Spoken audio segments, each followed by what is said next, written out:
Escuchas Conversaciones sin Pauta. Diálogos urgentes sobre el país que tenemos y el que queremos tener. Un podcast de Pauta 100.5 con Claudia Álamo.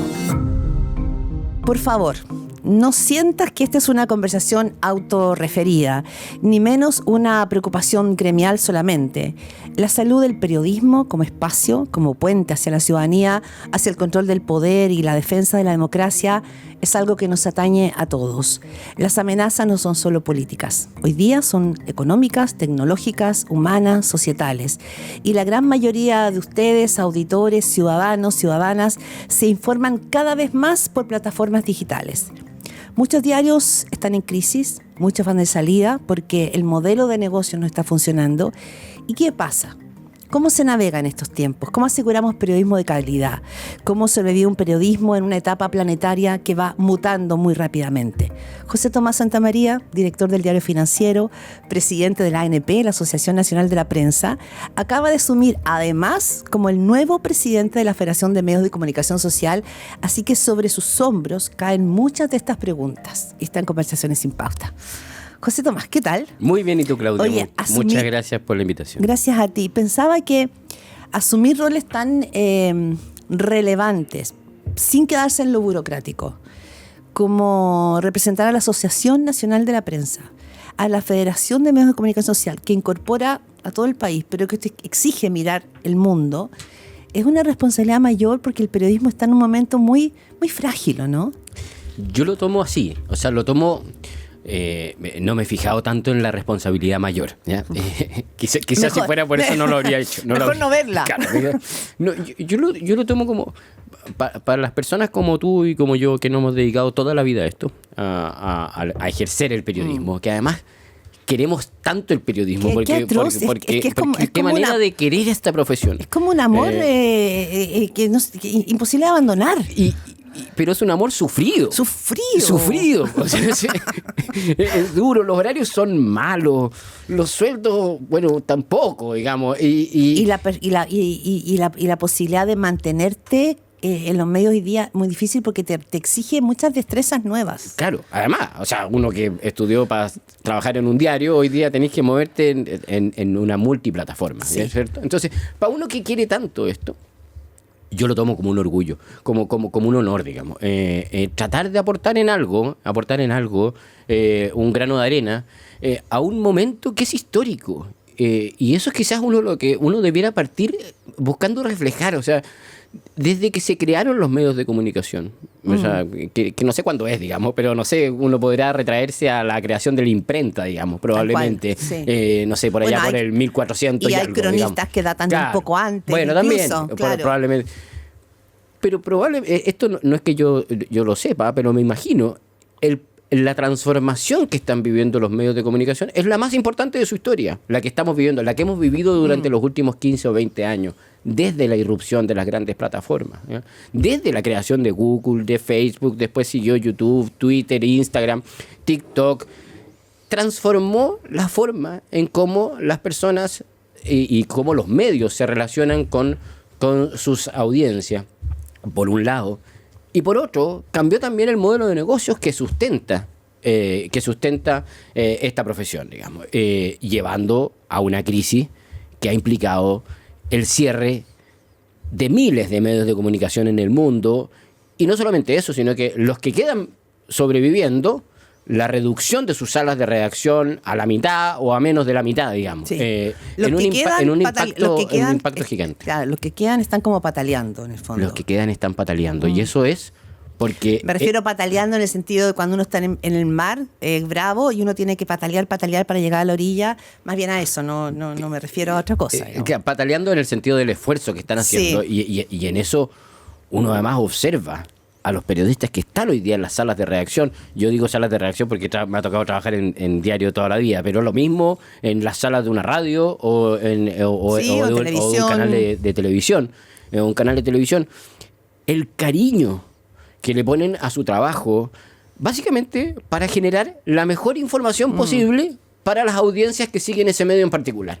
Que es conmovedor, conmovedor cuando uno sabe cosas que uno no va a contar acá, pero uno sabe, muchas veces la situación crítica o las situaciones críticas que viven muchos de los periodistas o de las personas que trabajan en esos medios. En ese sentido, tratar de hacer un aporte en esa discusión, una discusión que yo estoy seguro que va a tener una salida, Claudia, ¿no? Tiene que tener una salida. Ay, o sea, no sé. la necesidad de información de calidad, la necesidad de informarte bien, cada día, o sea, va a seguir creciendo. Y esa necesidad, hay que encontrarle el modelo, Ya, pero- hay que encontrarle la forma que sustente esa necesidad, porque... Pero José porque- Tomás, tenemos, por una parte, la situación de los medios como tal, ¿no? Que tiene que ver con el futuro de la profesión, con el cambio del modelo de negocio y con lo que implican hoy día todas estas plataformas por las cuales la ciudadanía está decidiendo informarse.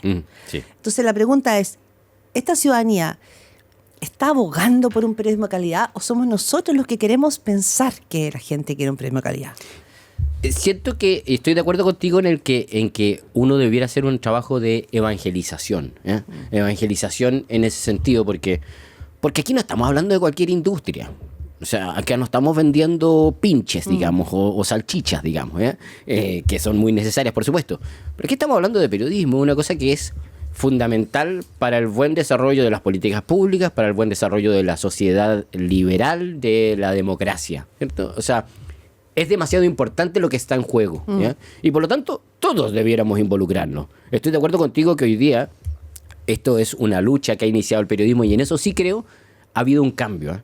Durante mucho tiempo probablemente... Dimos por sentado. Y no salimos a hablar de estas cosas, no contamos estas cosas, probablemente por esas cosas que tenemos los periodistas, y bueno, lo tienen probablemente todas las profesiones, de que uno habla poco de lo que uno hace, ¿ya? Y hace unos días atrás hubo un discurso muy relevante del publisher del New York Times, ¿cierto? Que fue como una bajada, ¿cierto? Sí, fue una bajada de periodismo, fue una bajada respecto de la inteligencia artificial. De la inteligencia artificial, de que las ya iremos plataformas. a esa discusión. Pero quería Sí, hacer pero solo fue- el punto pero de fue una bandera. Y él lo dice en una de las partes del discurso. Él dice, los medios no hemos salido a hablar, tenemos que salir a contar esto, porque lo que está en juego es muy importante y por lo tanto, efectivamente, creo que ha venido más desde la prensa en este minuto y nosotros tenemos que involucrar a las audiencias, al sector privado, al gobierno. O sea, lo que está en juego es muy relevante y por lo tanto todos, cada uno desde su rol, cada uno desde su lugar,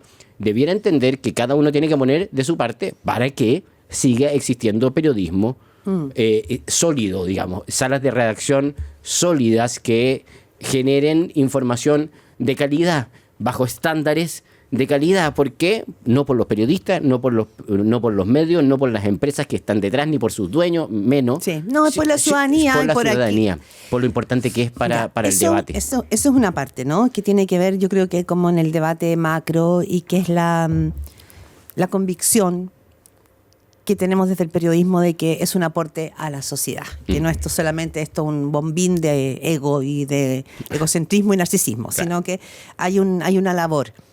Pero también, junto con eso,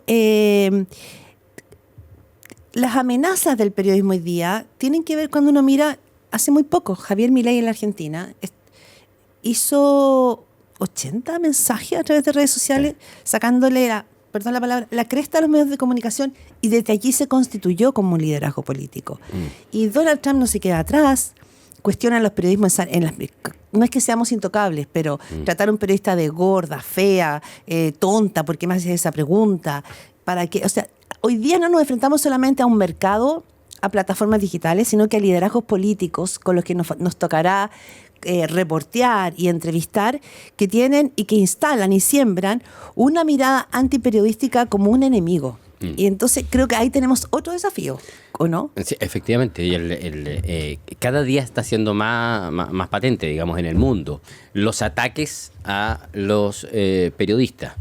Lo que no quiere decir, y lo decías tú, que uno no pueda quejarse contra el ejercicio del periodismo. De hecho, es natural que el periodismo exista cierta tensión con el poder, sea político, económico, social, tiene que ser es así. lo digamos, saludable. tiene que existir una Claro. tensión, si no sería una lata esto, digamos, ¿ya? Y no estaríamos cumpliendo el rol.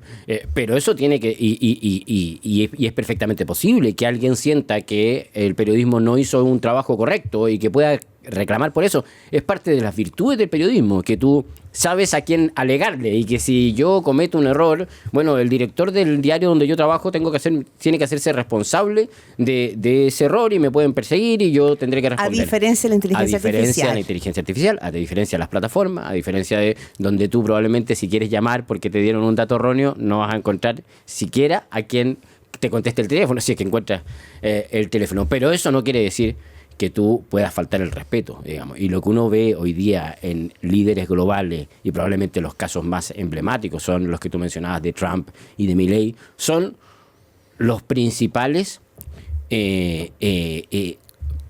digamos, son amenazas muy relevantes a la libertad de expresión, porque ejercen un poder y una violencia cuando hablan de periodismo que de alguna manera cohíbe, y es lo que buscan, digamos, muchas veces es cohibir, sí, y por lo tanto amedrentar. Sí. Y en eso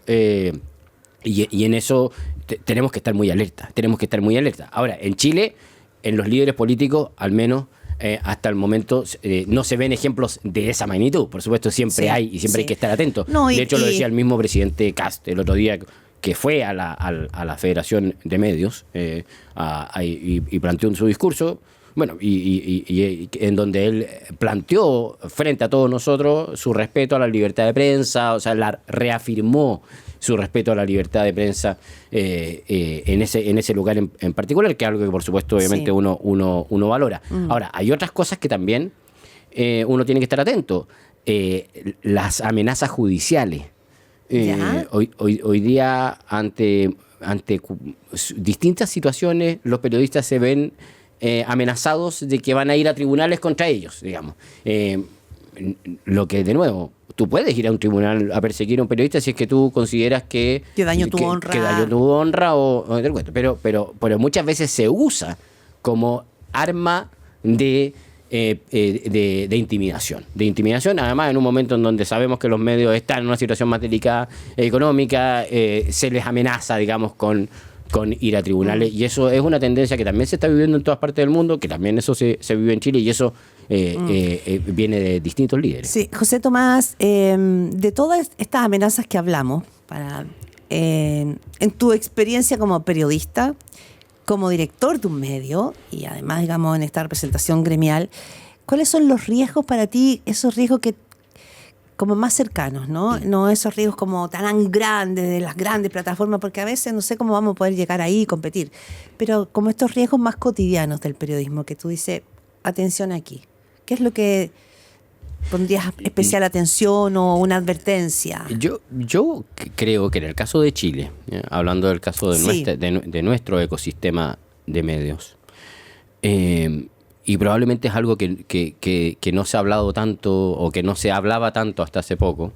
nuestra principal amenaza es económica. Esa es la principal amenaza hoy día de la libertad de prensa, que es lo que busca empujar tanto la Asociación Nacional de la Prensa como la Federación de Medios, que se crearon como herramientas de defensa de la libertad de prensa, ¿ya? Esa es la principal misión. Sí. Esa es la principal misión. La principal amenaza a la libertad de prensa hoy día es la sostenibilidad económica de los medios. Hay proyectos de ley que a uno le preocupan, está esta ley Mordaza 2.0, ¿cierto?, de la que se habla, que busca también regular el tema de las filtraciones, ¿cierto?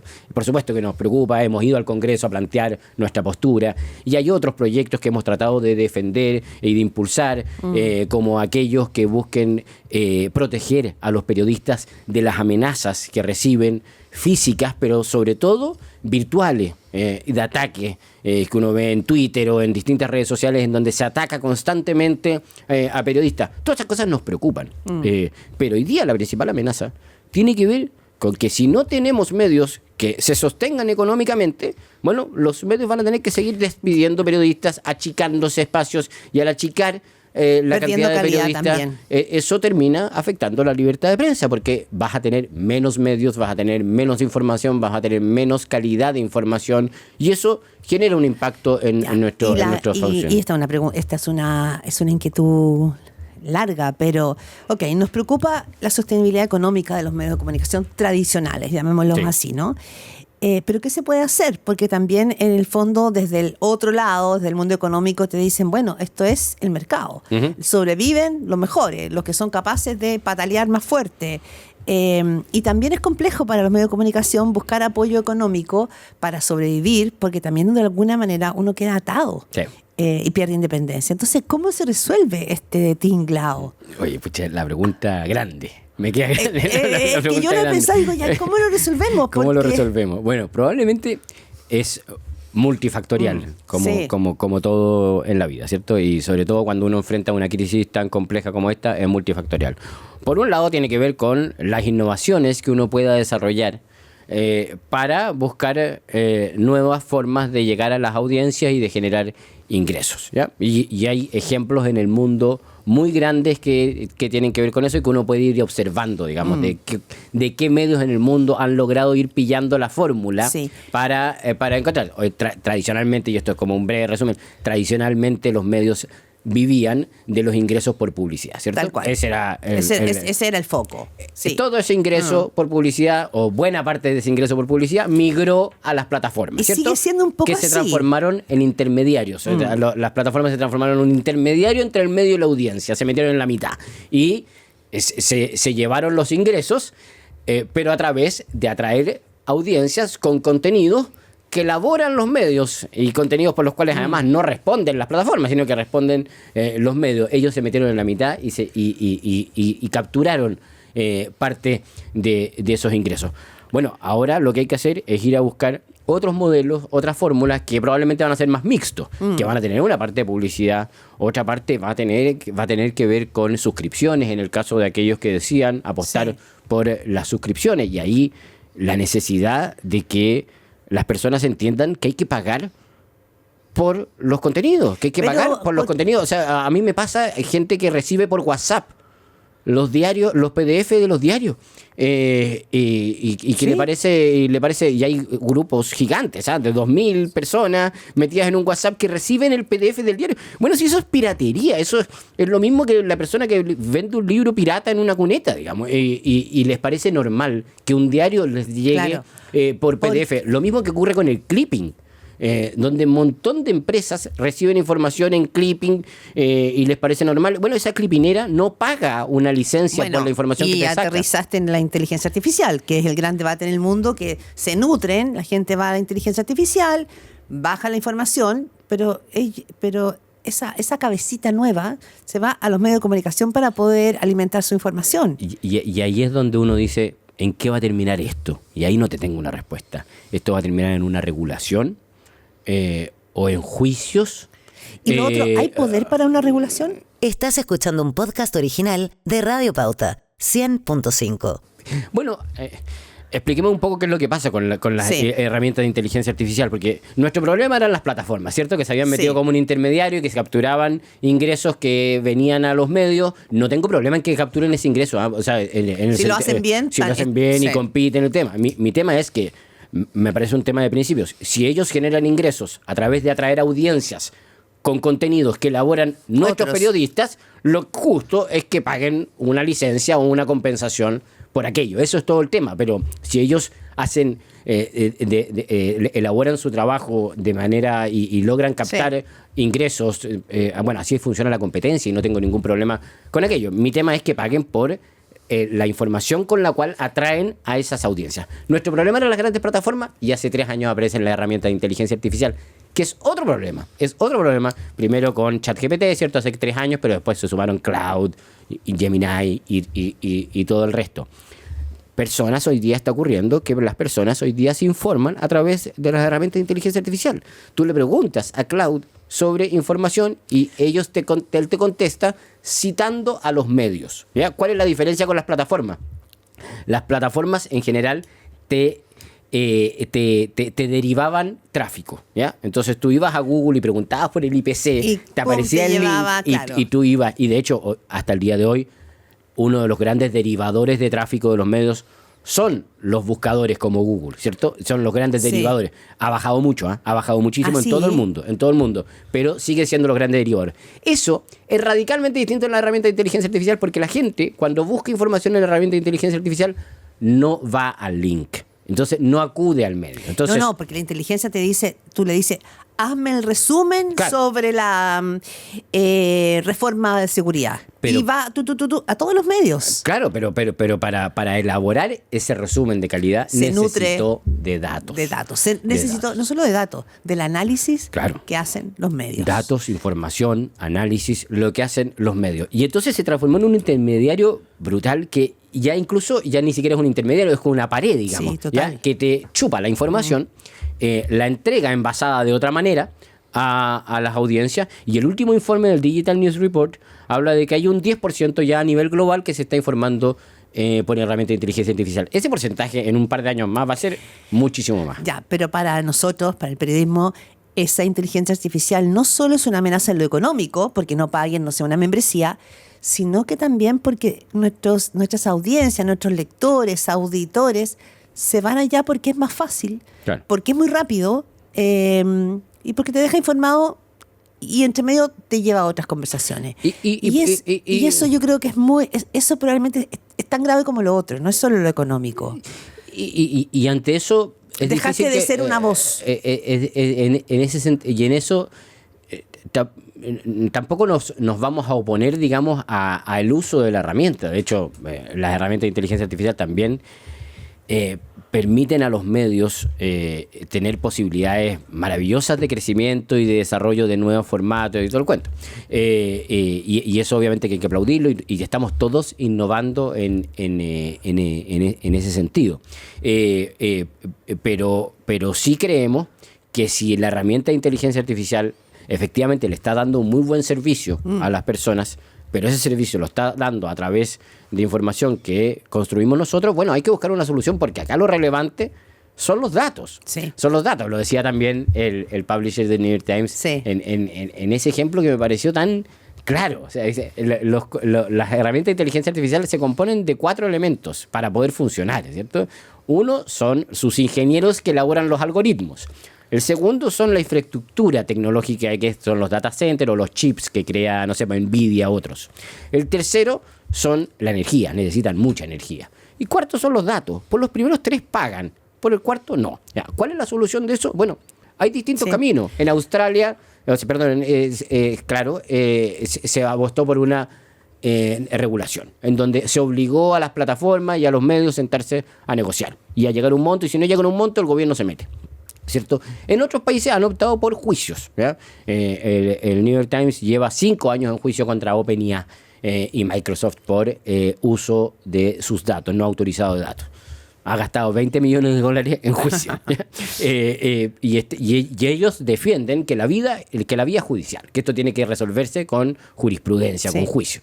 Y es una forma. Y acá en Chile, que alucinante que tengan la convicción de seguir haciéndolo. Seguir haciéndolo yo encuentro que es pelear con un gigante. Y en Chile, bueno, acá hay 2 demandas que son distintas, ¿cierto? Porque está lo de Google, que son más bien demandas por abuso de posición dominante, que se sigue en el Tribunal de Defensa de la Libre Competencia, en donde partió la tercera y siguió Cooperativa, siguió El Mostrador, y después ahora se unieron todos los canales de televisión, que es una lucha por un lado, digamos, y eso está en el Tribunal de Defensa de la Libre Competencia, está en etapa probatoria y seguirá avanzando por ese camino. Pero en el mundo también se han iniciado juicios ayer o anteayer. En Argentina, Perfil presentó una demanda contra OpenAI y contra Microsoft. Perfil, que tiene varios medios. Por el uso de datos, ya el uso de un uso no autorizado de contenido. Sí. Entiendo que es el primer medio latinoamericano de habla hispana incluso que empieza con ese camino. José Tomás, a mí lo que me pasa con esta conversación es que los periodistas siempre íbamos como a la vanguardia o anticipando noticias o entregando información que venía o análisis que venían, y tengo la impresión de que estamos como reaccionando desde atrás. ¿Ya? Salgo como del... Por ejemplo, la última entrevista de Harari, este historiador israelí, dice que la inteligencia artificial va a entrar en una segunda etapa. Y esa segunda etapa, él dice, tenemos que resistir ahora. Esa segunda etapa dice que viene una inteligencia artificial capaz de persuadir a las personas, construir vínculos de intimidad, participar activamente sobre debates sobre tus propios derechos. Ya no estamos hablando solo de la información. no están pasando por el lado. Es decir, viene ahora un vínculo íntimo. Y no sé si te ha pasado que al mirar la nueva generación, hijos de tus amigos, cabros más jóvenes, muchos se están terapiando a través de inteligencia artificial. O sea, lo preguntan todo. Todo. Se lo preguntan ¿Qué hago? todo. ¿Cómo me comporto? ¿Qué le digo? ¿Cómo me maquillo? ¿Cómo...? Cualquier cosa. Ya, O sea, pero te quiero decir y ayer conversaba con el presidente de un banco, digamos, y le preguntaba yo, ¿qué estás mirando tú? ¿Qué miras? Me dijo, salud e inteligencia artificial. ¿Ya? Porque, claro, y conversamos harto rato sobre eso, sobre cómo al final la información, la inteligencia artificial, en muchos casos se va a transformar en quien haga tu diagnóstico, digamos, porque va a tener toda la información del mundo respecto de un tipo de enfermedad y también va a tener toda tu información respecto de tu salud. Lo que es terrible, porque el nivel de automedicación, claro. Por un lado, y segundo, porque los sistemas de inteligencia en el planeta pueden empezar a seguirte la pista respecto de ti, de tu salud, de contratarte, De no contratarte.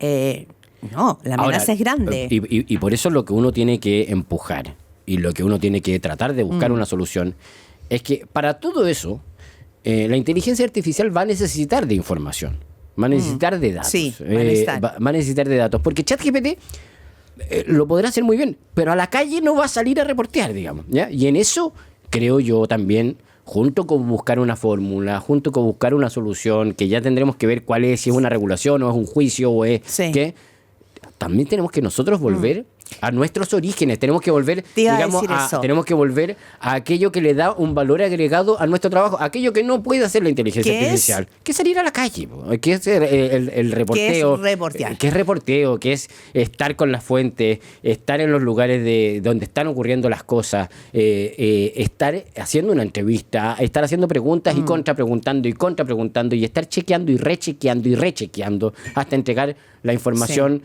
más creíble posible, con mejor calidad, y entregar un servicio a las audiencias, demostrarle a las audiencias que por mucho que se informen por inteligencia artificial, que por mucho que les facilite la vida, todas esas herramientas necesitan del buen periodismo para funcionar. Es esencial. Estoy de acuerdo, pero imposible más de acuerdo. Solo dos cosas y quiero después, a ver, si alcanza un cachito, otro tema, pero no sé si te ha pasado, y a mí me ha pasado, que aquí, y amigos que vienen a Argentina, yo estoy de periodismo allá, cada vez me reportan más como, yo ya no me informo.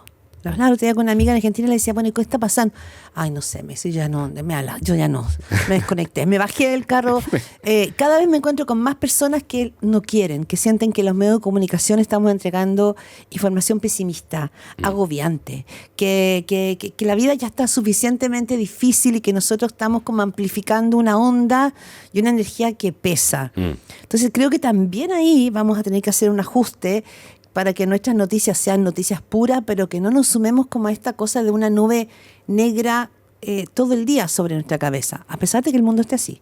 Bueno, el último informe del Digital News Report, que es como gran informe, que es como una gran encuesta que hace la Universidad de Oxford, en todo el mundo, lo hace acá en Chile también, son 2.000 encuestas por país, en donde pregunta sobre consumo de medios, ¿ya? Y que todos la seguimos una vez al año y buscamos entender. Dice varias cosas.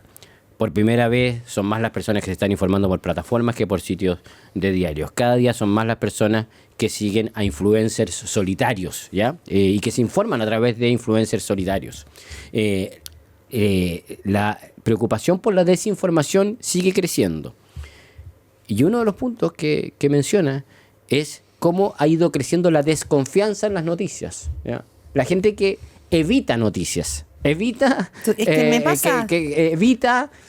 No, yo no leo diarios porque tienen puras malas noticias. O yo no veo canales de televisión porque puras malas noticias. ¿Y por qué no les creo?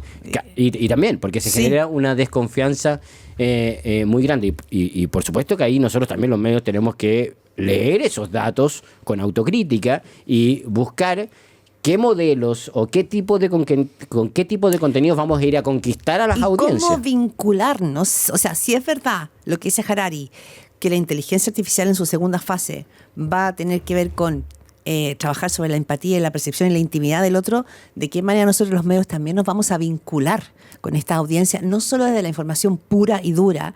El New York Times, cuando comenzó a repensarse, hará ya 20 años, sacó un libro. Y ese libro, el New York Times empezó 15 años antes a trabajar sobre cómo construir comunidad. Claro. Cómo hacer podcasts, secciones del diario que fueran al ser humano, no solo con la información pura, sino que a entender cómo es su día a día. Efectivamente, un libro que es como una Biblia de lo que del camino que uno tiene que seguir. Sí, por supuesto que la comunidad, o sea, con las diferencias de modelos, por porque supuesto, el New York Times obvio. tiene, creo que y de tamaño, y de plata, y de todo. tiene pero 13 millones de suscriptores. Pero sí te enseña una cosa, que si tú quieres probablemente diferenciarte de la herramienta de inteligencia artificial o de cualquier, lo que tienes que hacer es entregar contenido lo más a la carta posible. Claro. ¿Ya? Y para eso tú tienes que conocer a tus audiencias, Sí. conocer y segmentar dentro de tus audiencias. Segmentar dentro de tus audiencias, nosotros por lo menos en el Diario Financiero buscamos tratar de hacerlo y ir creando comunidades aún más, más segmentadas que lo que es el Diario Financiero, que ya es un diario de negocio, pero tú puedes hacer una comunidad que se llama, no sé, DF Tax, en donde solo hablas de impuestos, ¿ya? Y es un espacio súper relevante para la gente que le interesa conocer temas de pero impuestos. en el fondo y en eso las herramientas de inteligencia artificial también son una gran herramienta para los medios para conocer lo mejor posible a nuestras audiencias y entregarles el servicio y el contenido mejor para ellos. Claro. ¿Cómo hacerlo al revés? Nosotros utilizarlas a ella y no que ella nos utilice a nosotros. Es un poco ese punto. Justamente. Y la última te la voy a dejar a plantear ahora, pero en puntos suspensivos para una próxima conversación porque el tiempo apremia, que es una preocupación que yo creo que nos estamos mirando en Chile y es una amenaza a nivel regional. Y tiene que ver con el crimen organizado frente al periodismo. Si uno mira México, que es la mayor cantidad de muertos, si uno mira Colombia, el crimen organizado también va por el periodismo. Claro. El crimen organizado también decide sacar a periodistas que investigan, que hacen trabajo de investigación que la inteligencia artificial no podrá hacer para sacarlos del camino. Y tengo la sensación de que en Chile no estamos mirando ese fenómeno a los ojos. No lo estamos mirando, bueno, probablemente por la buena noticia que siento yo todavía no ha llegado de esa manera. No, cuando pero es que llega sin avisar, como llegó el tren de Aragua. De acuerdo, cuando a mí me pasó, cuando me toca conversar con los presidentes de las asociaciones nacionales de prensa de la región, claro, tú me preguntas cuáles son tus principales temas, así como yo te digo, nuestro principal riesgo de libertad de prensa es la sostenibilidad económica. En otros países es la vida o la muerte, digamos. Es la vida o la muerte en manos del crimen organizado, como ha pasado muchas veces en la historia, digamos, en donde periodistas que incomodan, porque esa es parte importante y vital de nuestro rol, incomodar, terminan muertos, digamos, muertos. Y es un tema respecto del cual tenemos que estar pendientes, sobre todo en los problemas de seguridad que está teniendo el país o cómo está creciendo el crimen organizado. Es un tema del cual tenemos que estar pendientes. Estoy de acuerdo contigo. Es una amenaza que porque no exista en Chile o porque no exista de manera evidente, no podemos dar por sentada, digamos. Sobre todo cuando vemos que en países vecinos sí ocurre. Y también cuando ya vemos que el crimen organizado ingresa a los países muy subterráneamente, muy porosamente, cooptando distintos mundos, y que cuando ya los vemos ya es como demasiado tarde. Es demasiado tarde. No es gradual. Y ahí siento que a veces nos vamos quedando como en pequeños debates autorreferidos, sin mirar como esas amenazas que están ahí y que vienen bajando, ¿no? Bajando me refiero a cuando uno mira el mapa. Y cuando lleguen ya va a ser demasiado tarde. Ojalá que no. Ojalá que no. Un gustazo, José Tomás. Gracias a ti, placer. Claudia. Esto fue Conversaciones sin Pauta. Diálogos urgentes sobre el país que tenemos y el que queremos tener. Con Claudia Álamo.